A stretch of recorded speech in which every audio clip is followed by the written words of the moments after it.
Assalamualaikum, salam satu Malaysia. 1 Mei 2015, hari kelepasan awam ini, hari pekerja, dan kita menjangkakan sebenarnya cuti yang panjang di kalangan pada seluruh rakyat Malaysia. Namun apakah membaca merupakan salah satu aktiviti yang diselitkan dalam kalender hujung minggu yang panjang ini? Saya ingin kongsikan satu kata pepatah sebenarnya. Seorang pembaca itu melalui 1000 kehidupan melalui pembacaan, dan mereka yang tidak membaca hanya melalui satu kehidupan.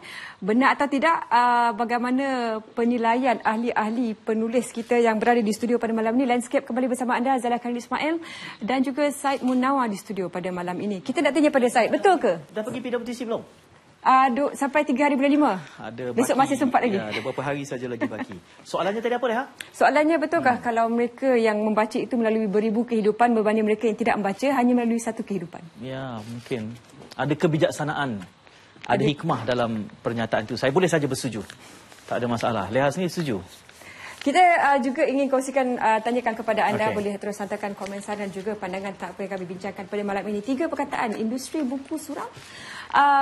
Malaysia malas membaca. 3 perkataan ni kalau salah diinterpretasi boleh jadi marah orang sebenarnya. Tapi hakikatnya itu yang kita ingin ketahui malam ini. Boleh terus hantarkan pandangan ke laman Facebook kami, Landscape RTM, juga di laman Twitter, Landscape RTM. Talian kami juga dibuka untuk anda, 0322829062. Kita ada insan-insan hebat di studio malam ni, Said. Ya, boleh saya perkenalkan Leha, berlatar belakangkan Pesta Buku Antarabangsa Kuala Lumpur yang sedang berlangsung. Ada hanya beberapa hari saja lagi. Saya tanyakan tadi Leha, saya selalu nasihatkan Leha, kawan-kawan kalau nak datang elakkan hujung minggu. Tapi tinggal hujung minggu saja yang ada. Hari ini panggung pecah. Panggung pecah. Dan kerana Cat Steven juga ada. Jangan lupa Cat Steven bersama dengan saya besok pagi resensikan buku dia. Besok Yusuf Islam. Kita bersama 3 panelis. Saya perkenalkan panel yang pertama. Di sebelah kiri saya adalah Ketua Pegawai Eksekutif dan Pengarah Urusan Institut Terjemahan dan Buku Malaysia, Encik Muhammad Khair Ngadirun. Assalamualaikum Encik Khair. Assalamualaikum. Bagaimana jualan sejak beberapa hari ini di Reruai ITBM? Sangat memberangsangkan. Okey, sofa putih bagus ya? Sofa putih pun mendapat sambutan yang hebat. Okey. Mungkin pengacaranya yang bagus. Itu yang nak dengar. Okey, terima kasih Encik Khair bersama pada malam ini. Di tengah-tengah adalah seorang penulis muda. Kita nak lihat perspektif penulis muda Leha pada malam ini. Leha muda lagi? Saya mungkin dah kategori kotak ketiga keempat juga. Manuskrip dah hantar kan? Dah hantar. Leha akan jadi penulis, tapi insyaAllah. mungkin lamarannya kita tengoklah macam mana. Macam senyap. Dah tanya dengan ni. Kita ada CEO ITBM ni. Boleh tanya dengan dia sekejap lagi. Saya perkenalkan panelis yang kedua, Gina Yap Lai Yung. Seorang penulis. Sudah ada bersama fiksi bukunya, trilogi dan serangkai hidup novel remaja. Gina, menulis dalam bahasa Melayu saja. Ya. Okey. Buat masa ni saya menulis dalam bahasa Melayu je. Buat masa ini, ada perancangan untuk dalam medium lain? Ada, insya-Allah. Dan di hujung sana orang akan keliru sama ada nak menghargai perwatakannya ataupun nak menghargai tulisannya. Sama hebat dua-dua. Saudara Muhammad Lutfi Ishak, tahniah memenangi sayembara tempat pertama. Naskah yang mana ni? Dondang pembukaan ya, memenangi apa hadiahnya? Kata nak belanja kawan-kawan dengan hadiah. Boleh bila-bila saja. Bila-bila saja. Jadi 3 orang bersama pada malam ini. Kita ada institusi, kita ada penulis muda 2 orang untuk melihat apakah benar industri buku ataupun suramnya dunia perbukuan tanah air, dan dari perspektif generasi muda. Bahan-bahannya akan nanti Leha pautkan seketika nanti ya, atau nak diulas sekarang Leha, bagaimana? Ya, kiranya kami meminta komen ataupun pandangan rakyat Malaysia berhubung senario industri buku sekarang menunjukkan sikit peningkatan walaupun tidak ketara. Jadi statistik 2 buku setahun tu tidak relevan lagi ya. Saya tak setuju. Tidak berapa sebab kita tak kira lagi buku yang dijual secara online. Yap, bukan itu saja, bahkan kita harus melihat dunia pembacaan yang baru. Tapi ITBM bagaimana kacamata Encik? Apakah benar rakyat Malaysia ni kurang membaca, justru pasaran kita ni tidak menampilkan bahan-bahan terbitan yang berkualiti? Saya kena tanya sebab soal 2 buku setahun ni adalah biasanya diungkapkan orang politik dan mereka ambil statistik mungkin 12 atau 20 tahun yang lalu. Dan itu yang kerap diungkapkan tanpa ada kajian terperinci. Tapi kajian terkini saya dengar antara 8 hingga 12 buku setahun. Dan kalau kita melihat kalau kita lihat dalam bentuk yang lain pula, kita melihat mana shopping kompleks yang tak ada kedai buku dan mana statistik yang mengatakan kedai buku tutup. Malah sekarang banyak penerbit-penerbit indie terutamanya macam cendawan tumbuh. Macam-macam kita dengar. Jadi itu bukan petanda bahawa industri suram dan bukan petanda bahawa orang tidak membaca. Gina dalam kurang daripada 5 tahun, 3 tahun saya fikir. 5 novel. Sangat prolific. Sangat prolific. Kalau tidak laku, saya ingat dengan fiksi dah ulang cetak kali ke berapa? 10 kali. 10 kali ulang 10 cetak. kali. Trilogi ni? Ngeri. Wow. Ya. Ngeri saya dengar 10 kali dan Betul yang lah. lebih ngeri Sistem ialah itu je. orang kata industri kita suram. Tapi hakikatnya berbeza. Gina, apa rahsia anda? Nasihat saya. Rahsia. Saya menulis cerita yang saya ingin baca sendiri. Okey. Ya, saya tidak beberapa fikirkan penerbit ataupun pembaca dulu. Saya fokus dalam penulisan cerita yang saya ingin baca sendiri. Okey. Dan percaya ada orang di luar sana yang akan ingin membaca cerita yang sama. Okey. Apakah setuju dengan pandangan bahawa industri buku kita suram, tidak menampakkan dinamika yang sepatutnya? Saya rasa industri buku kita semakin vibrant, semakin berwarna-warni. Terdapat lebih banyak jenis yang available sekarang. Okey. Macam puisi, cerpen, novel, dan dalam novel sendiri dia ada jenayah, ada romance, ada agama, so macam-macam. It's a very good vibrant industry now. Ya. Lutfi, mungkin kalau penulis di negara lain yang penulis itu selebriti yang besar namanya. Di Malaysia ni dia menulis buku cinta yang popular, maka dia boleh menjadi selebriti seperti rupa. Tapi penulis dalam sektor sastra nampaknya tidak mendapat perhatian yang sepatutnya. Sekarang ni mungkin kita boleh bersetuju, tapi saya lihat macam Cik Khair dan juga saudara Gina sebutkan tadi, industri perbukuan kita semakin rancak. Jadi dalam konteks ini mungkin ini adalah petanda baik mungkin untuk kita katakan, untuk menjawab soalan tadi, untuk menjadi selebriti sebagai penulis dalam konteks selebriti sastra pure. Okey. Mungkin akan ada lepas ini. Tapi untuk sampai ke situ, sekurang-kurangnya apa yang ada sekarang ni memberi satu petunjuk yang baik. Mungkin kita tanam pokok hari ini, esok tak keluar buah lagi. Jadi kalau kita nak lihat sebagai contoh penulis muda yang dianggap menulis serius ini, mungkin menjadi selebriti atau dipandang atau diraikan dengan lebih. Sekarang pun diraikan. Mungkin kalau ini berterusan, sebab pembaca pun dia akan semakin matang. Dia akan sukakan yang ringan, makin lama makin berat. Okey. Jadi jika kita terus ke arah tu, mungkin kita lebih.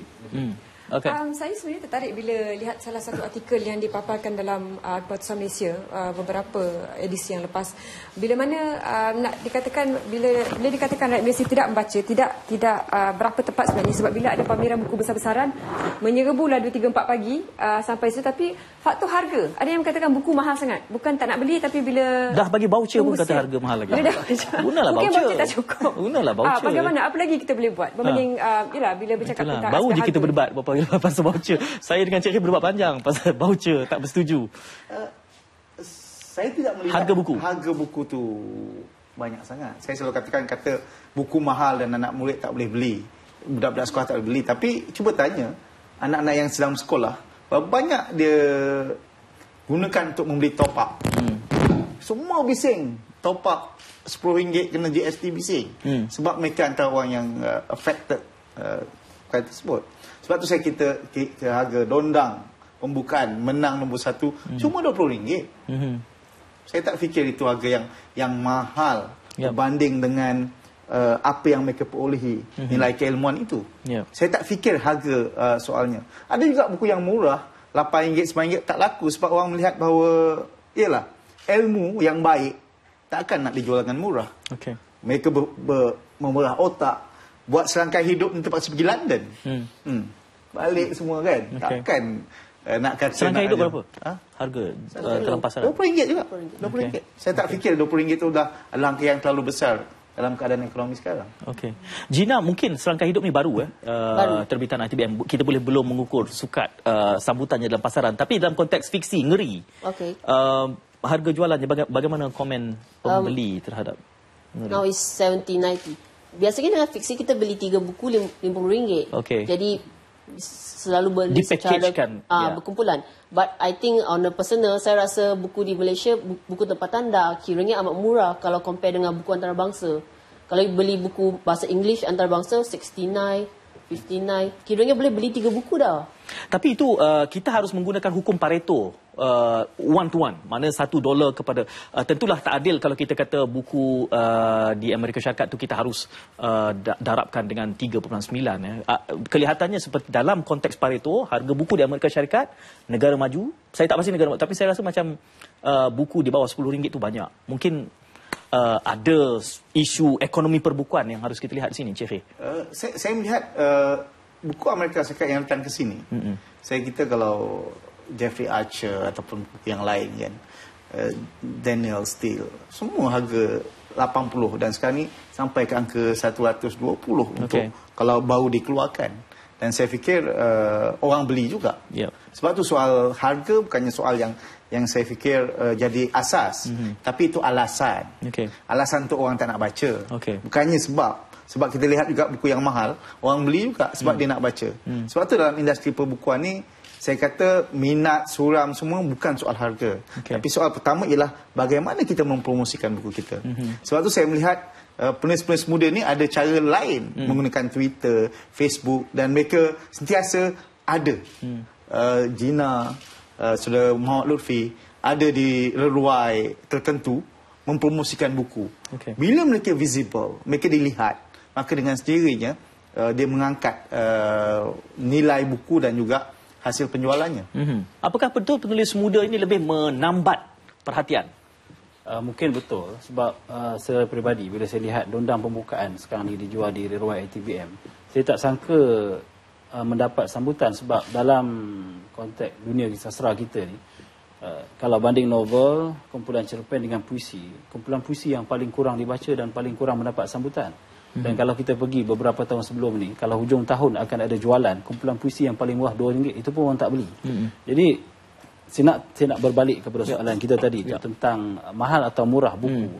Saya rasa hal ini juga berbalik kepada paradigma kita. Sebab kalau kita tanyakan secara umumnya, orang akan kata membaca ni hanya sebagai hobi. Saya rasa ini satu perkara yang kita perlu jelaskan. Sebab bagi saya, membaca bukan hobi. Apabila kita menganggap membaca sebagai hobi, yang pertama kita menganggap membaca dengan mengumpul stamp itu sama. Jadi maksudnya, stamp 30 sen, buat apa nak beli buku RM30 atau RM20 sebagai contoh. Kalau kita menganggap membaca adalah sebagai hobi, maka orang akan membaca untuk hiburan. Jadi kalau tak menghibur, kan orang tak membaca.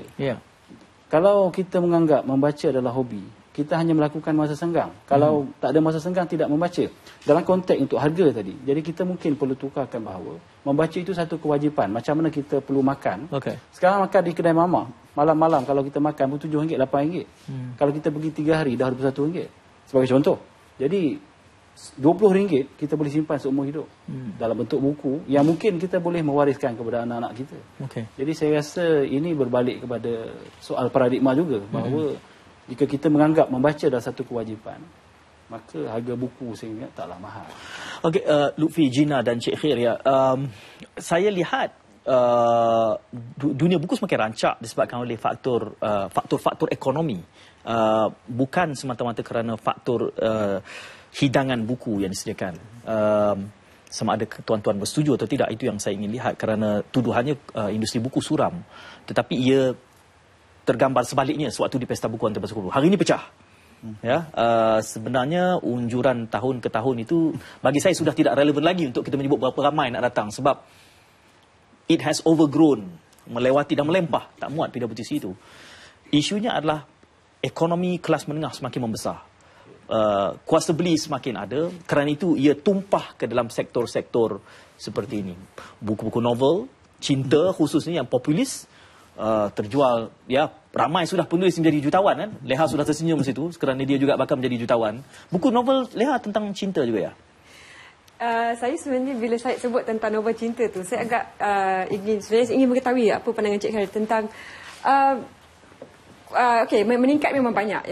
Memang kita nampak peningkatan jualan buku dan sebagainya. Tapi dari segi kualiti jalan cerita tu, balik-balik mesti anak orang kaya, kahwin dengan wanita biasa. Plotnya masih sama sampai jadi drama TV. Jadi adakah inikah kualiti yang kita nakkan untuk... Lepas tu drama TV tu semua sama? Sudah semua tukar pelakon je. 1, 2, 3, 4, 5, 6 semua sama dia punya genre. Jadi memang kita nak penulis kita berjaya. Memang kita nak peningkatan minat membaca. Tapi kualiti mindset ataupun keadaan minda yang kita letak kepada pembaca tu, adakah ini satu yang patut kita lihat lebih dalam sebenarnya? saya tak judgemental sebenarnya. Saya suka kalau orang bacalah apa saja pun.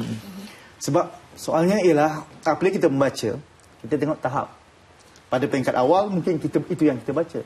Tapi semakin meningkat usia kita, bukan buku itu yang ada.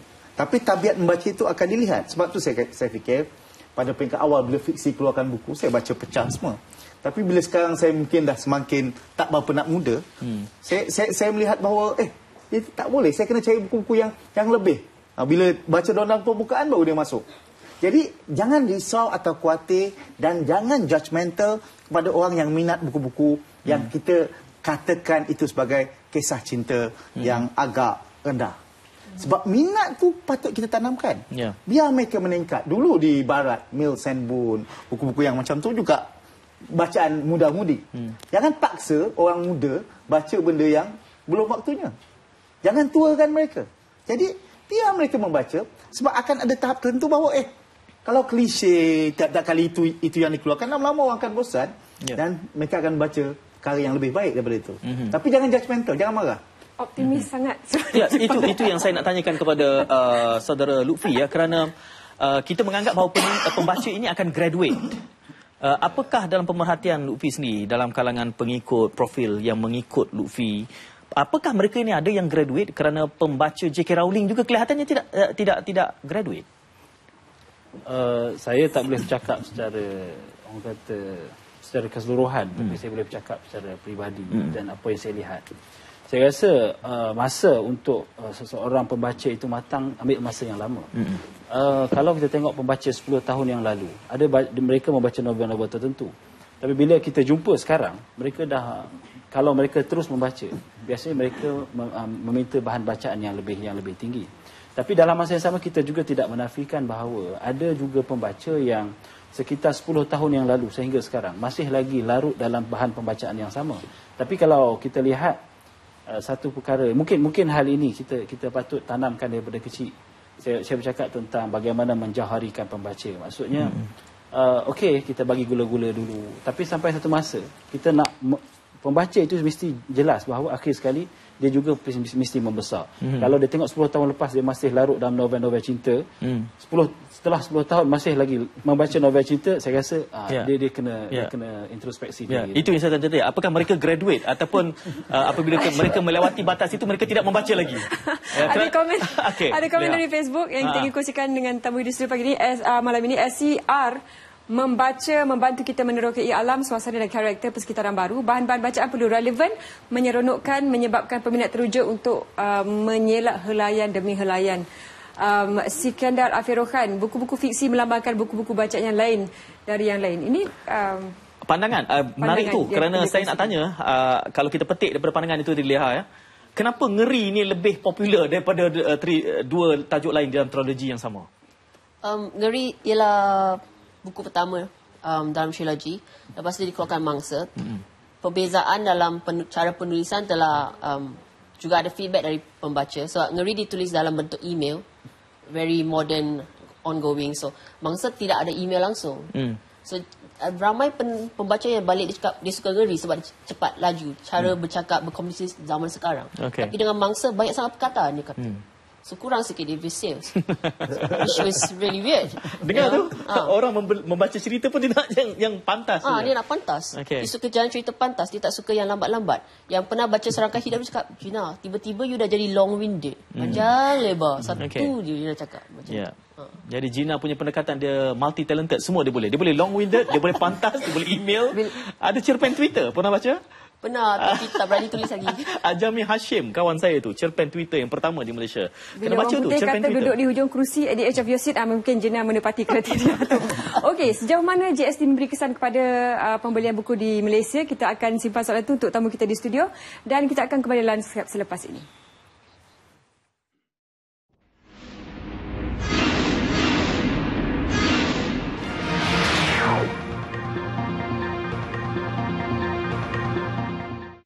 Soalan cepu cemas kita boleh tanyakan tadi kepada tamu di studio, sejauh mana JST memberi kesan kepada pembelian buku di kalangan rakyat Malaysia. Masih lagi bersama kami dalam lanskap khas malam ini tentang industri buku Malaysia. Syed berada di PWTC untuk Pesta Buku. Saya bagaimana? bagaimana keadaannya? Ada hari-harinya bila cuti pecah. Saya sebutkan pecah kerana sudah tidak selesa lagi untuk ibu bapa datang membawa stroller. Stroller apa bahasa Melayunya? Saya akan tanya dengan troli bayi tu. Troli bayi kan? Troli bayi itulah. Saya selalu nasihatkan kalau bawa bayi datang ke pesta buku, jangan bawa stroller itu. Dia akan tersangkut dan dia akan menyangkutkan orang lain. Kita tak boleh nak buat pengumuman stroller bernombor sekian kan kata diskriminasi pula. Kan kata diskriminasi pula. Itulah masalah dia. Tapi balik kepada itulah, sejauh mana JST memberi kesan kepada pembelian buku. Sebelum kita juga buka talian untuk anda, boleh terus hubungi kami 03-2282-9062. Adakah anda mungkin pola pembelian tu sedikit terkesan ataupun berubah dengan adanya JST bila membeli buku? Mungkin kita tanya tokeh kedai. Kami sebab tu saya tak boleh nak jawab. Sebab setakat ni dia tak ada kesan.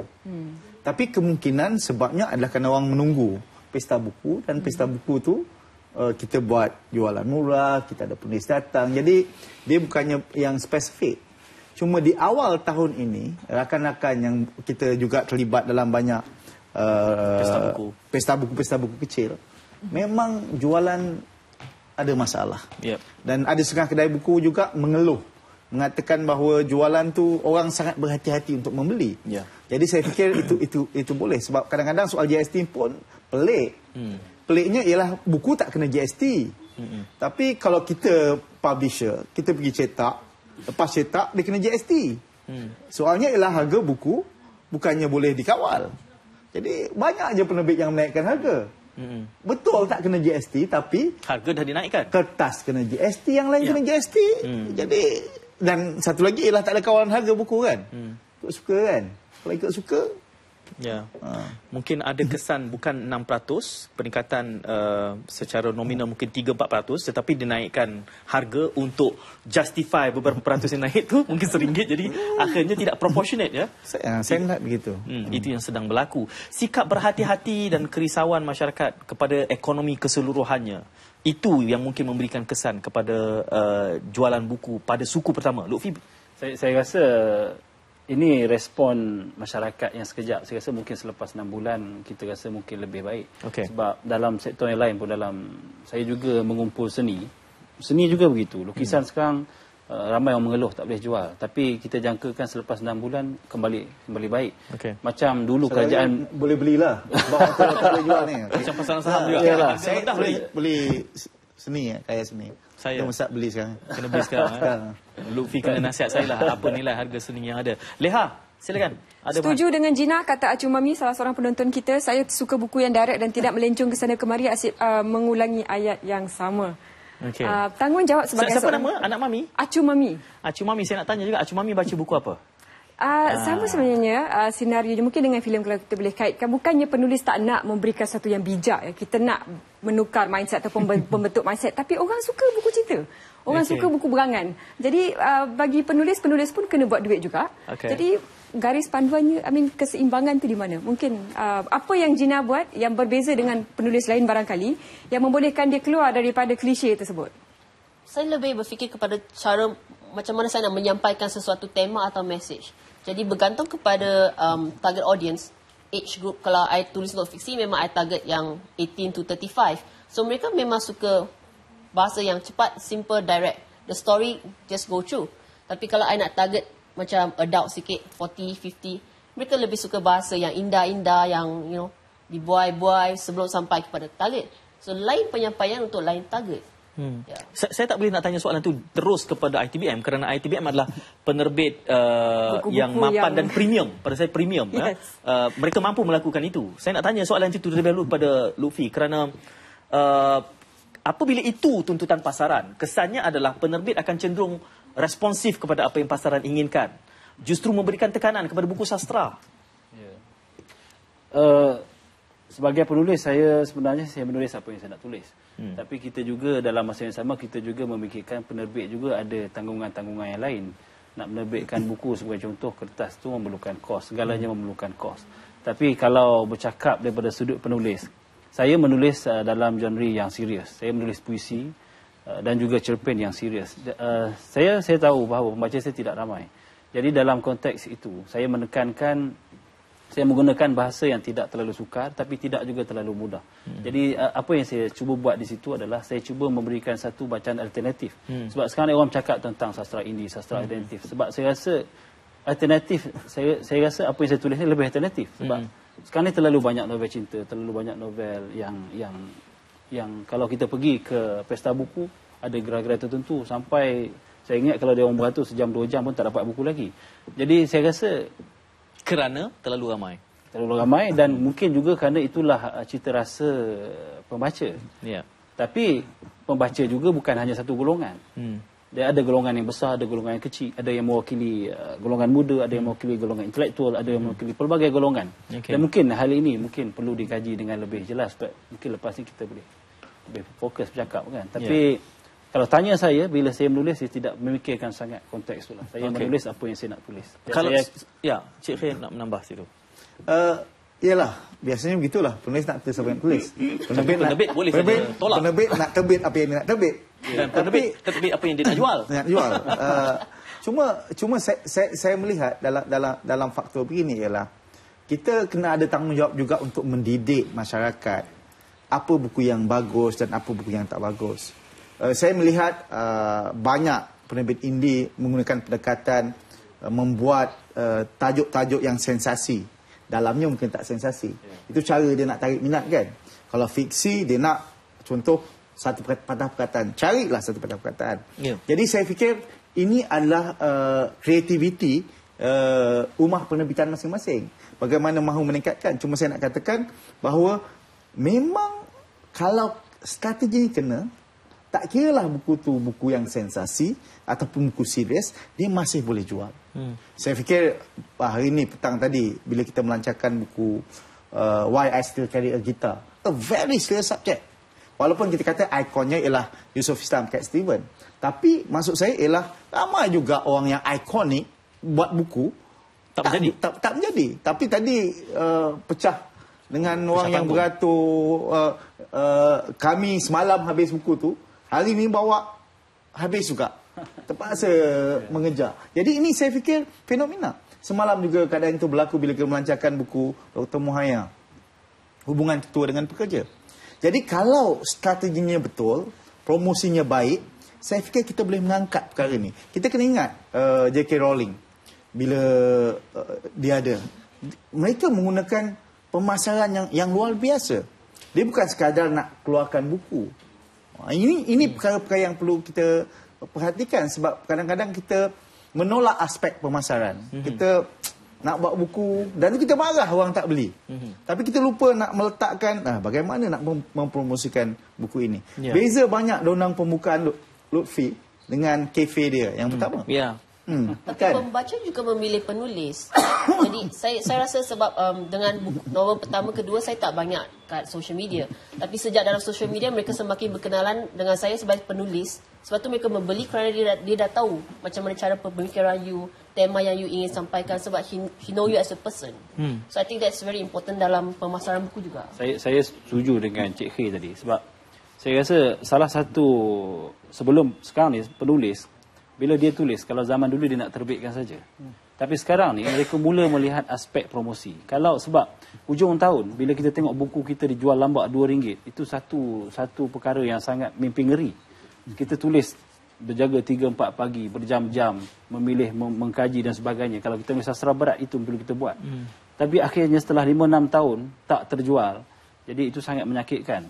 Tapi itu taklah mematahkan semangat. Tapi saya rasa berbalik kepada yang jawapan kepada Cik Khair tadi. Memang sekarang ni penulis muda khususnya memang akan melihat aspek promosi. Kalau penerbit itu hanya nak menerbitkan buku tapi tidak melakukan promosi yang agresif, memang kita tak berapa yakin untuk menerbitkannya. Ini bukan lagi soal kualiti. Saya ada 2 soalan susulan kepada 2 penulis ini. Selepas itu mungkin Cik Khair boleh memberikan pandangan balas juga. Ada juga yang menulis kerana itu merupakan sumber pendapatan. Kelihatannya kalian berdua tidak begitu. Apakah benar? Tidak mengharapkan pulangan. Ingin menulis kerana ingin menulis. Ini penulis sepenuh masa. Saya berharap nak sepenuh masa jugalah. Okay. So of course saya tulis cerita yang I nak, tapi I juga menjaga kualiti sebab saya nak berinteraksi dengan readers and I want to keep them. Okay. So bila I menulis, Gina belum resolve, belum pasti lagi profil pembaca Gina sebagaimana. Tak, I dah I don't want to limit myself. Okay. Yeah. Masih sebab lagi saya tak nak hanya tulis untuk Pulp Fiction saja. Okay. Sebab saya rasa saya banyak cerita. Tak semestinya semua I nak tujukan kepada anak muda. Okay. I nak bercerita dengan kanak-kanak, okay. dengan my parents. Itu akan memberikan penjenamaan yang sukar. Yes. So profil pembaca saya berlainan. Yang membaca serangkai hidup memang dah lebih matang. Yang 30-35. Yeah. Kalau yang baca fiksi, baca serangkai hidup juga selain. So I think we as a reader, as a writer, have to know who are we writing for, regardless whether we like it or not. J.K. Rowling apabila menamatkan koleksi Harry Potternya, susah untuk mengajak pembaca-pembacanya graduate kepada genre yang sedikit berbeza. Lutfi berbeza eksperimen di antara dondang pembukaan dan juga kafe. Tadi menyebutkan Lutfi akan menulis apa yang Lutfi inginkan. Tetapi dua ini berbeza. Bagaimana kita rasa itu? Kalau kafe, kalau siapa yang ada buku kafe dalam bahagian pengenalan tu, saya memang nak lepas perasaan. Tapi lepas perasaan bukanlah maksudnya lepas begitu saja. Marah apa ni? Sebagai anak muda zaman tu, sebab saya lihat ada banyak perkara dalam masyarakat dan politik yang saya rasa tak selesai. Dan kita percaya kepada setengah orang, kepada setengah golongan, tapi akhir sekali kepercayaan kita juga dibuang begitu saja sebagai seorang rakyat. Jadi pada waktu itu saya suka duduk di kafe-kafe dan melihat pelbagai perkara. Jadi saya rasa itu platform saya lah yang untuk menyatakan mungkin lebih kepada cara yang syedika.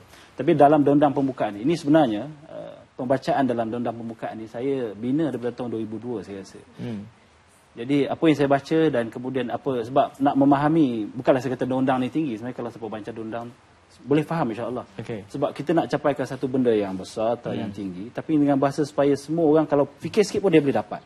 Dan kalau dia lagi fikir mungkin dia lagi dalam dia dapat. Saya bayangkan Leha, bila Lutfi marah dia pergi pada kafe. Bila dia sejuk dia pergi pada dondang. Jadi ada dua. Jadi kalau dia dekat kafe jangan Lutfi. Dua Lutfi ya. Kalau dia dekat kafe jangan tegur. Ada split personality tak ada? Tak ada.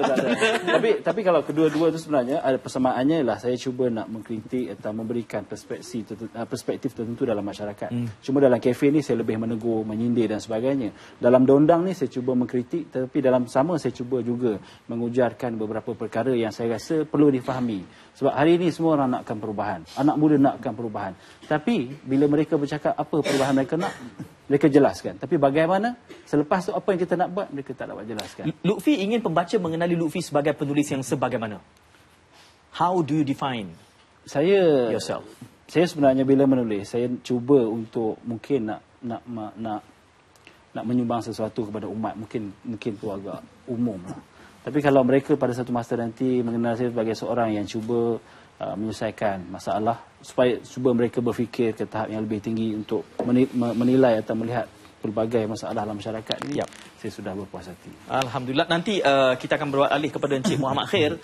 Kita juga ingin melihat di bahagian berikutnya nanti soal bagaimana penulisan industri buku itu mengangkat kecerdasan umat seluruhnya, tapi sudah ada banyak tak menang tangan. Panas sebenarnya talian Facebook pada malam ini. Boleh panas. Ada juga cadangan yang boleh mungkin dihadapkan kepada beberapa publishing atau rumah penerbitan. Tapi apapun kita akan bacakan semua ini selepas ini. Boleh terus hantarkan komen anda ke laman Facebook Landscape, ataupun juga boleh hubungi kami di talian 0322829062. Landscape kembali selepas ini.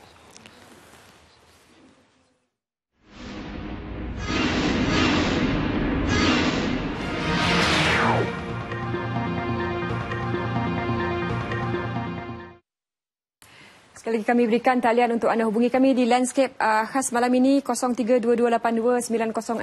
Kami ingin bacakan apa antara komen-komen yang telah pun dihantar di laman Facebook. Suryana C mengatakan memang GST mempengaruhi kami sebagai pembeli. GST dikenakan boleh membeli satu atau dua buku yang lain, jadi saya terpaksa mengintai sahaja buku yang hendak dibeli dan mengurangkan bajet untuk membeli buku. Ini satu yang sangat sedih sebenarnya bila kita baca. Pesta buku memang bagus sebab diadakan, namun bagi kami yang tidak boleh masuk ke sana, sangat menyedihkan dan terpaksa juga membeli buku di kedai yang mengenakan GST. Salah seorang penonton kita, Amizan Nur, berkata, semasa saya belajar di seberang laut, buku-buku yang tidak berapa mendapat sambutan dipakejkan dengan buku lain. Mungkin dengan menyelit tu boleh mencuba mengintai pembaca baru. Apa kata panel di studio malam ini? Kami pernah cuba buat dan tak berjaya. Kami pernah cuba pakejkan buku yang tu dan kemudian kami merasakan itu tidak adil. Tidak adil untuk memaksa orang membeli buku. Itu perkara yang yang patut kita lihat lah. Sebab kadang-kadang kita nak buat, kita tak adil lah. Tu yang masuk bakul RM2 tu? Masuk bakul RM2. Kita tak lihat dan saya pun tak. Sebab kami tak pernah jual buku harga RM2. Dan kita rasa buku kita boleh jual. Waktu orang kata puisi tak laku, kami buktikan puisi pun ulang cetak. Itu yang saya katakan, Pian Habib, buku Pian Habib. Edisi kemas kini, cetakan kali ketiga. Cuma saya melihat, walaupun Pian tu bukan contoh yang baik sebab dia tak berapa nak muda, tapi yang muda-muda ni ialah aggressiveness. Mereka nak ke hadapan, maju. Ada penulis kami yang membuat CD, dia rangkaikan buku dengan t-shirt yang dibuat. Ini semua adalah sebenarnya menggembirakan pasaran. Ya, di dalam pemasaran ada pelbagai kaedah saya lihat.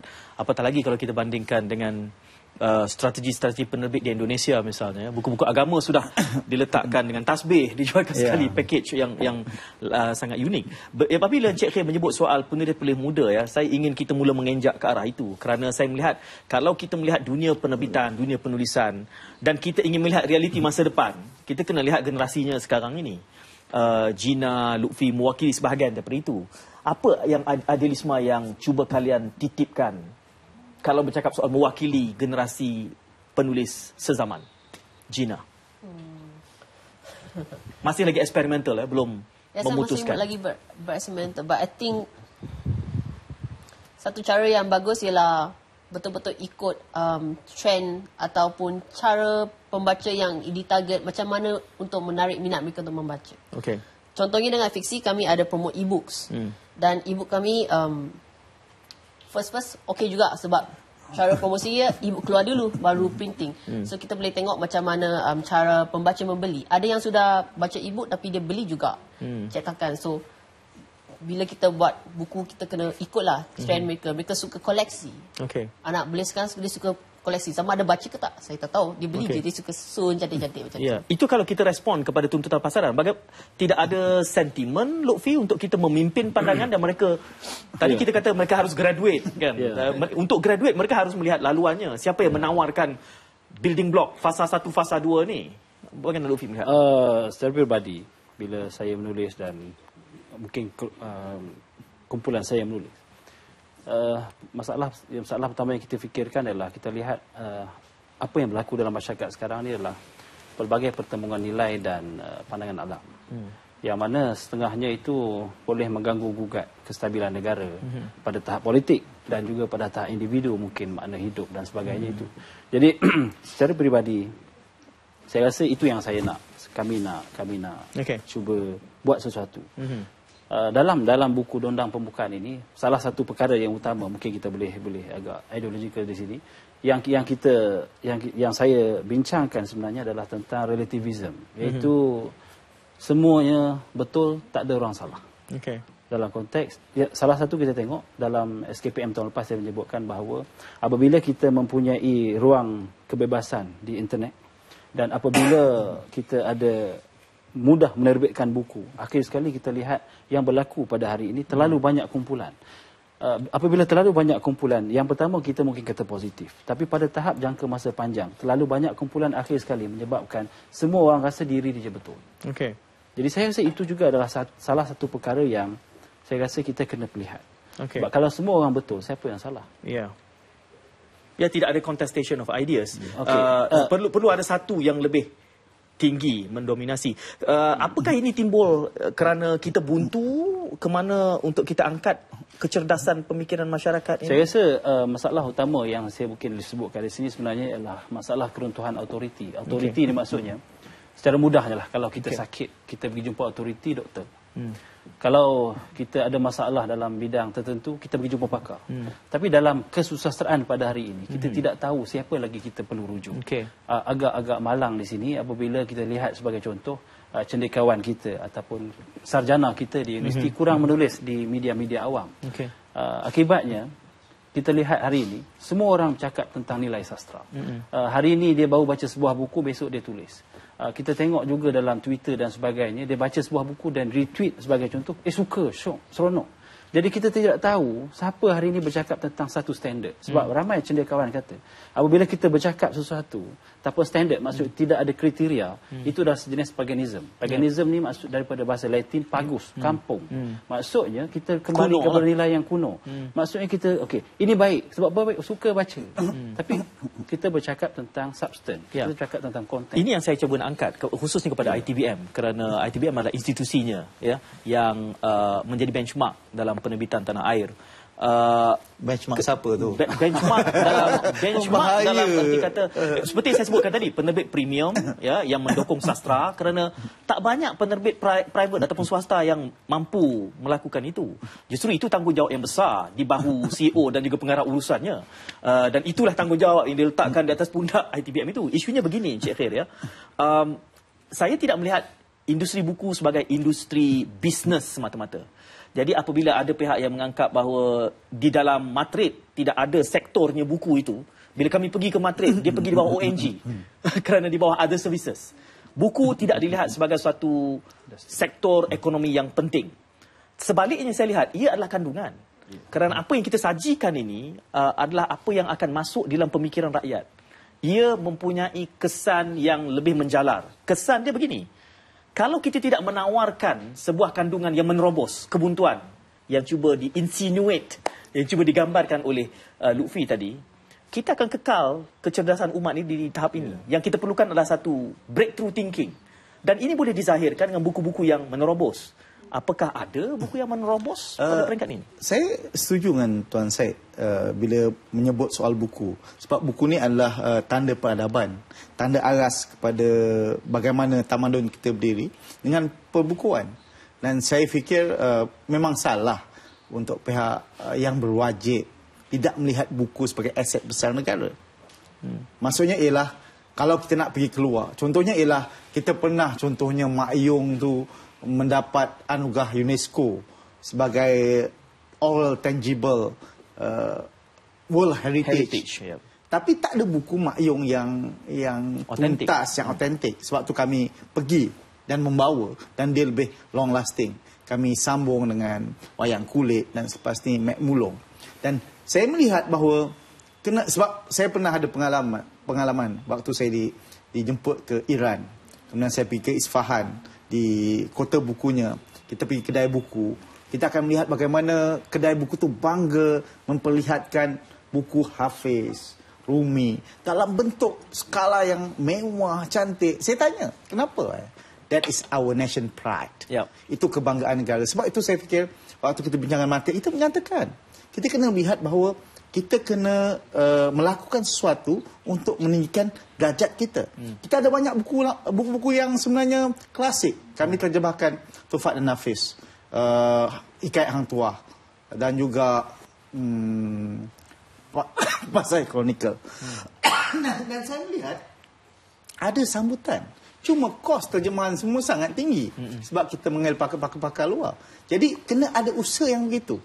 Dan satu lagi saya nak jawab tadi yang mesej yang kata kesian tak dapat pergi pesta buku kan. Online. Kami jual online dan dengan diskaun 40%. Tak pernah orang buat, dan kami lanjutkan sehingga 15 hari bulan.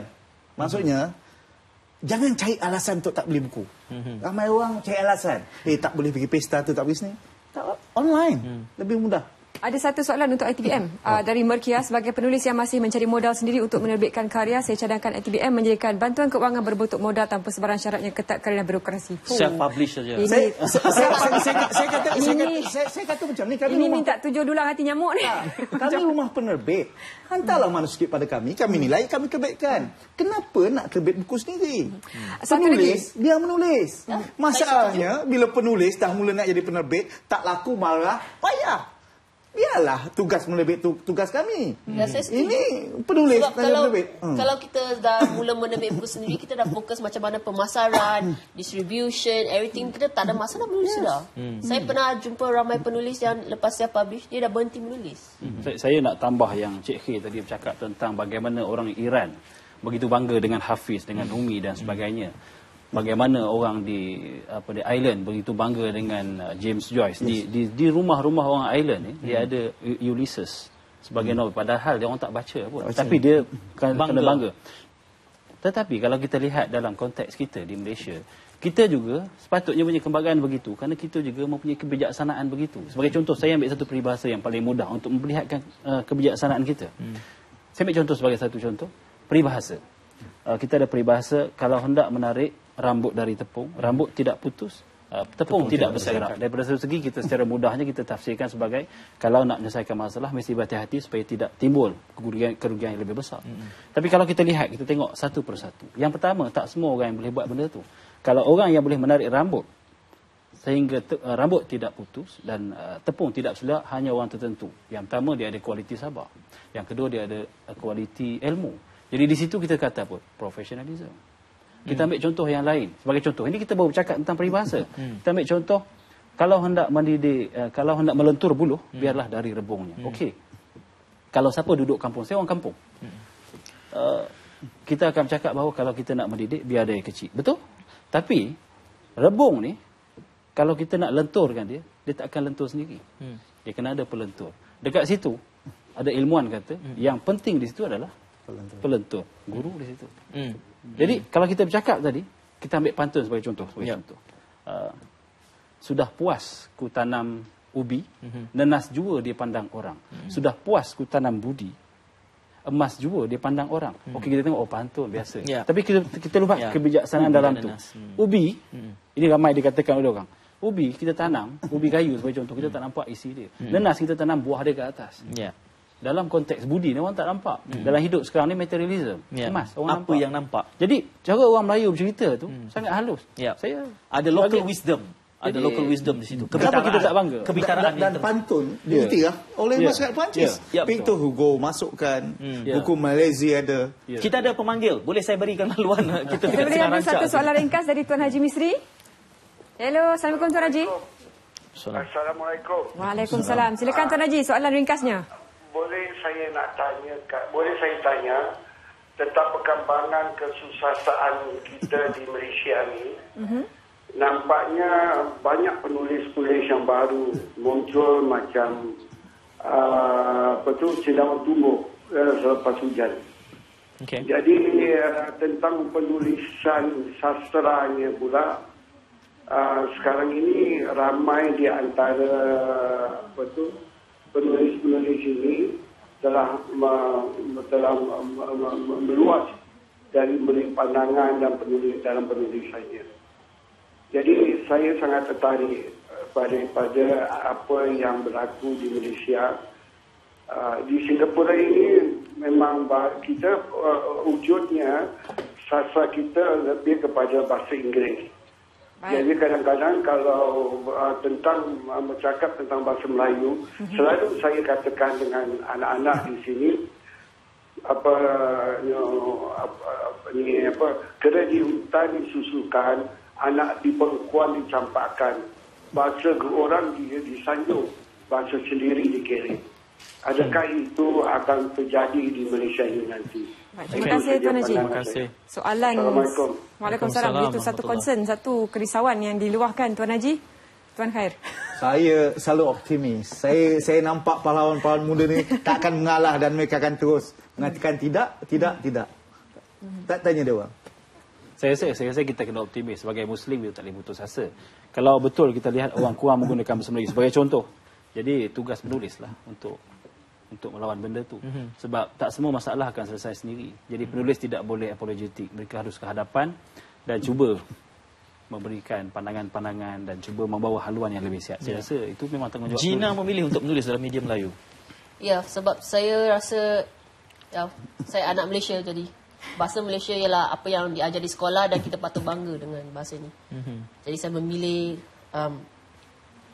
betul-betul dengan intentionally take on this path to write bahasa Melayu. Walaupun boleh cakap orang putih.